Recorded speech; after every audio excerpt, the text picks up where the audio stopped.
Hello, hi అండి. బాగున్నారా? అందరు బాగున్నారా అండి? చక్కగా అండి కొబ్బరి చెక్కలు ఇంట్లో ఉన్నాయండి. చక్కగా గుడిలో కొబ్బరిలు కొట్టిన తర్వాత ఒక్కొక్క చెక్క మనకి ఇస్తారు కదండి. అలాగే ఇంట్లో కూడా కొబ్బరికాయ కొట్టినందుకు ఆ కొబ్బరి చెక్కలు ఒక రెండు ఉన్నాయండి. మొత్తం 4 చిప్పలు అయినాయండి. చక్కగా వాటిని కొబ్బరి ముక్కలు తీసేసి సన్నగా ముక్కలు తరిగి బెల్లం వేసి కొబ్బరి మిఠాయి తయారు చేశానండి. చూడండి ఎంత బాగుంటుందంటే సూపర్ అంటే సూపర్గా ఉంటుందండి. ఇలాగ మనము కొంచెం నెయ్యి వేసుకొని అందులో అలా ప్లేట్ మీద కానీ ఇదంతా వేసేసామంటే అలా అచ్చులా వచ్చేస్తుందండి. లేదంటే ఉండల్లా చుట్టుకున్నా కూడా బాగానే ఉంటుంది. లేదంటే అలానే పెట్టుకొని తిన్నా కూడా బాగుంటుందండి. కొబ్బరి వల్ల కూడా చాలా ఉపయోగాలు ఉన్నాయండి.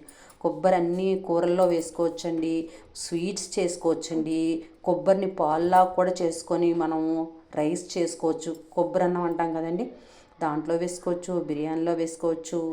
మరి మనము చూడండి సేమియా చేసుకుంటామా, దానికి కూడా మనం పాలు తీసి మనం రోజు రెగ్యులర్గా వాడే పాలు కంటేనే ఈ పాలు వేస్ట్ చేసినట్టయితే చాలా అంటే చాలా రుచిగా ఉంటుందండి. కొబ్బరి వల్ల చాలా ఉపయోగాలు ఉన్నాయి. కొబ్బరి కూడా అనేక రకాలుగా మనకి వంటల్లోని చాలా చాలా ఉపయోగంగా పనికొస్తుందండి. అలాగే కొబ్బరి తినటం వల్ల కూడా అండి జుట్టు బాగా గ్రోత్ ఎక్కువ పెరుగుతుందండి. జుట్టు ఊడే వాళ్ళకి జుట్టు గ్రోత్ వస్తుందండి. జుట్టు ఉండే వాళ్ళకి ఇంకా లాంగ్ హెయిర్ వస్తుందండి. సిల్కీ హెయిర్లా కూడా అవుతుందండి. ఇంత ఉపయోగాలు ఉన్నాయండి.